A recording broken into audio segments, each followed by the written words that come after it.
और इस बीच रायपुर से आ रही एक बड़ी खबर आपको बता दें, कांग्रेस के खेमे से यह खबर है। दरअसल कांग्रेस लगातार मैराथन बैठकें कर रही है और आगामी लोकसभा चुनाव को लेकर के कई तरह की रणनीति बनाई जा रही है। उसको लेकर के ये मैराथन बैठकें जारी हैं। स्क्रीनिंग कमेटी समेत कई मोर्चों पर बैठक हुई है। लोकसभा चुनाव को लेकर के कांग्रेस ने दरअसल रणनीति बनाई है और इसको लेकर के लगातार चर्चाएं हो रही है। राहुल गांधी की यात्रा को लेकर के भी बैठक में चर्चा की जा रही है। प्रदेश कांग्रेस की मैराथन बैठकों का जो दौर है वो जारी है। लोकसभा चुनाव से पहले कांग्रेस कोई कसर नहीं छोड़ना चाहती है और विधानसभा चुनाव में लगे झटके से उबर करके अब लोकसभा चुनाव में वो आगे अपनी रणनीति पर अमल करना चाहती है। बड़ी खबर आपको बता रहे हैं, रायपुर से स्क्रीनिंग कमेटी की बैठक हुई। कई मोर्चों पर यहां पर बैठक हुई।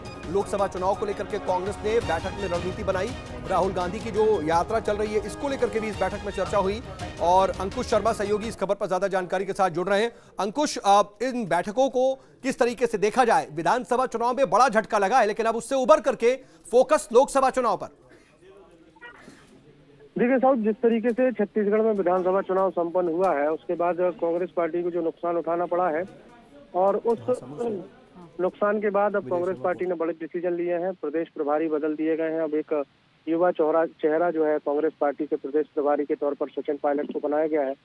अब सचिन पायलट के कानों पर बड़ी जिम्मेदारी है और उन जिम्मेदारियों को देखा जाए तो सचिन पायलट जो है वो लगातार छत्तीसगढ़ कांग्रेस की मैराथन बैठकें ले रहे हैं।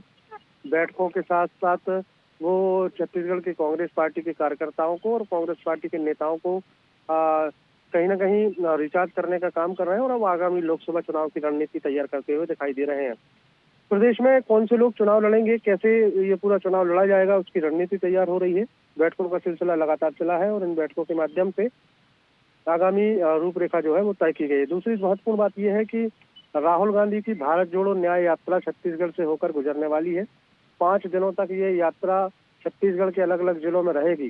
तो उन क्षेत्रों से लोगों को कैसे जोड़ा जाए, लोगों को कैसे आकर्षित किया जाए कांग्रेस पार्टी की तरफ, ये तमाम तैयारियां जो हैं वो इस बैठक के माध्यम से की गई हैं। फिलहाल कांग्रेस पार्टी पूरी तरीके से चुनावी मोड में है और आने वाले समय में लोकसभा चुनाव के लिए अपने आप को मजबूती से आगे बढ़ाते हुए ये रणनीति बनाई जा रही है।